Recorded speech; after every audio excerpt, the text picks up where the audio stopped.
اعوذ باللہ من الشیطان الرجیم، بسم اللہ الرحمن الرحیم۔ واختار موسیٰ قومہ 70 رجلا لمیقاتنا فلما اخذتهم الرجفة قال ربی لو شئت اہلکتهم من قبل وإیائی أتهلكنا بما فعل السفهاء منا إن هي إلا فتنتك تضل بها من تشاء وتهدي من تشاء أنت ولينا فاغفر لنا وارحمنا وأنت خير الغافرين واکتب لنا فی ہذہ الدنیا حسنۃ وفی الآخرۃ انا ہدنا الیک۔ اور موسیٰ نے اپنی قوم میں سے 70 آدمی ہمارے مقررہ وقت پر کوہ طور پر توبہ و استغفار کے لیے چنے۔ پھر جب ان کو زلزلے نے آ پکڑا تو موسیٰ نے کہا، اے میرے رب، اگر تو چاہتا تو اس سے پہلے ہی انہیں اور مجھے بھی ہلاک کر دیتا۔ کیا تو اس کی وجہ سے ہمیں ہلاک کرتا ہے جو ہم میں سے بے وقوفوں نے کیا؟ یہ تیری طرف سے آزمائش کے سوا کچھ نہیں۔ تو اس آزمائش سے جسے چاہتا ہے گمراہ کرتا ہے اور جسے چاہتا ہے ہدایت دیتا ہے۔ تو ہی ہمارا کارساز ہے، لہٰذا ہمیں بخش دے اور ہم پر رحم فرما، اور تو ہی بہترین بخشنے والا ہے، اور تو ہمارے لیے اس دنیا میں بھی اور آخرت میں بھی بھلائی لکھ دے۔ بے شک ہم نے تیری ہی طرف رجوع کیا ہے۔ علی بن ابو طلحہ نے اس آیت کی تفسیر میں حضرت ابن عباس رضی اللہ تعالیٰ عنہ سے روایت کیا کہ اللہ تعالیٰ نے حضرت موسیٰ علیہ السلام کو حکم دیا کہ وہ اپنی قوم سے 70 آدمیوں کا انتخاب کریں، تو انہوں نے 70 آدمیوں کا انتخاب کیا اور انہیں باہر لے گئے تاکہ وہ اپنے رب تعالیٰ سے دعا کریں۔ انہوں نے جو دعائیں کی ان میں سے ایک دعا یہ بھی تھی کہ اے اللہ، تو ہمیں وہ عطا فرما جو تو نے ہم میں سے پہلے کسی کو نہ دیا ہو اور نہ ہمارے بعد کسی کو دے۔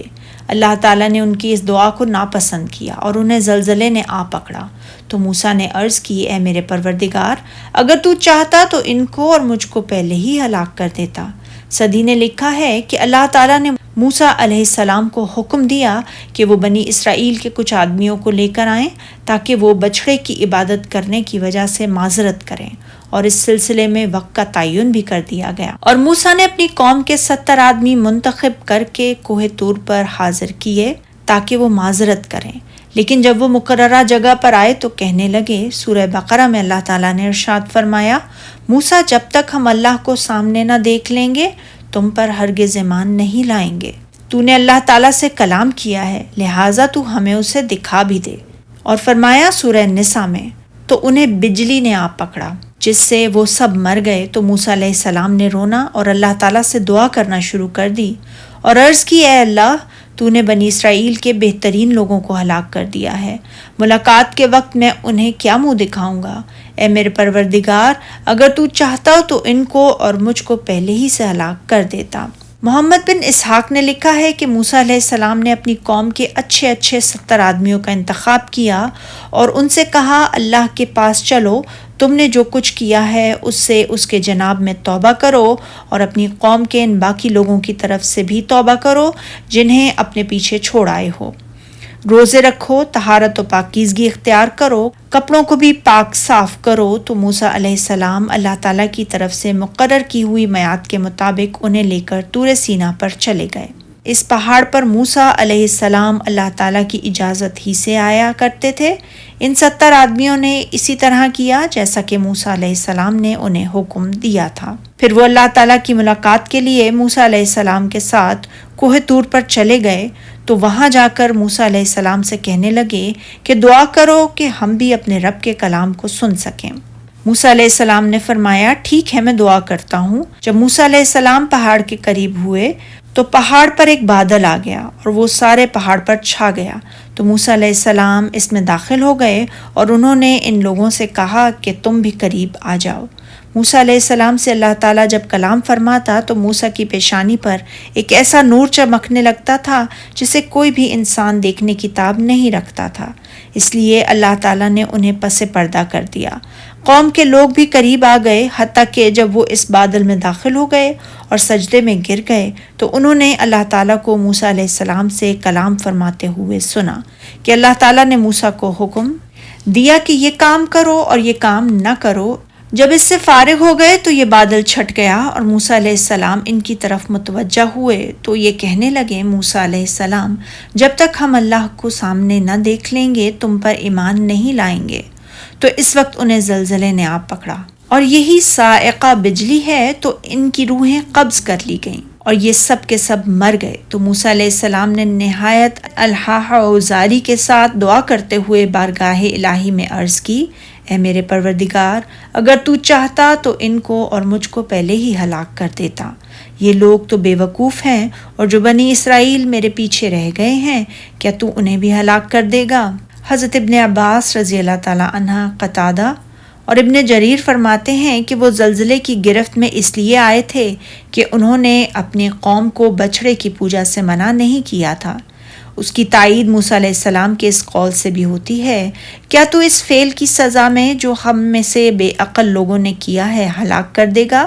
یہ تو تیری آزمائش ہے، یعنی یہ تیری طرف سے ایک آزمائش اور امتحان ہے۔ حضرت ابن عباس رضی اللہ تعالیٰ عنہ کا یہی قول ہے، اور اس کے معنی یہی ہیں کہ حضرت موسیٰ علیہ السلام کے اس قول کا مطلب یہ ہے، اے اللہ، امر بھی تیرا ہے اور حکم بھی تیرا، اور وہی ہوتا ہے جو تو چاہے، لہٰذا تو جسے چاہے گمراہ کر دے اور جسے چاہے ہدایت عطا فرما دے۔ جسے تو گمراہ کرے اسے کوئی ہدایت نہیں دے سکتا، اور جسے تو ہدایت سے نوازے اسے کوئی گمراہ نہیں کر سکتا۔ جسے تو محروم کر دے اسے کوئی نہیں دے سکتا، اور جسے تو دے اسے کوئی محروم نہیں کر سکتا۔ ساری بادشاہت بھی تیری اور سارا حکم بھی تیرا ہے، تو نے ہی پیدا فرمایا اور تیرا حکم ہی کار فرما ہے۔ تو ہی ہمارا کارساز ہے، لہٰذا ہمیں ہمارے گناہ بخش دے اور ہم پر رحم کر، اور تو سب سے بہتر بخشنے والا ہے۔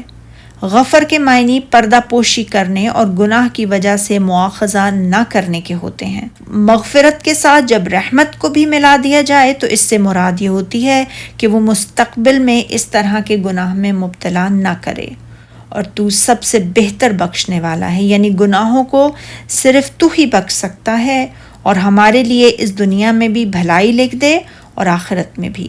اور اس کے معنی یہ ہیں کہ اے اللہ، دنیا اور آخرت میں ہمارے لیے بھلائی کو واجب و ثابت کر دے۔ بے شک ہم تیری طرف لوٹ چکے، یعنی ہم نے تیری جانب میں توبہ کی اور تیری ہی طرف انابت و رجوع کیا۔ لغت میں بھی ہدنا کے معنی رجوع کرنے اور توبہ کرنے کے ہی ہیں۔ سبحانک اللہم و بحمدک، اشہد ان لا الہ الا انت، استغفرک و اتوب الیک۔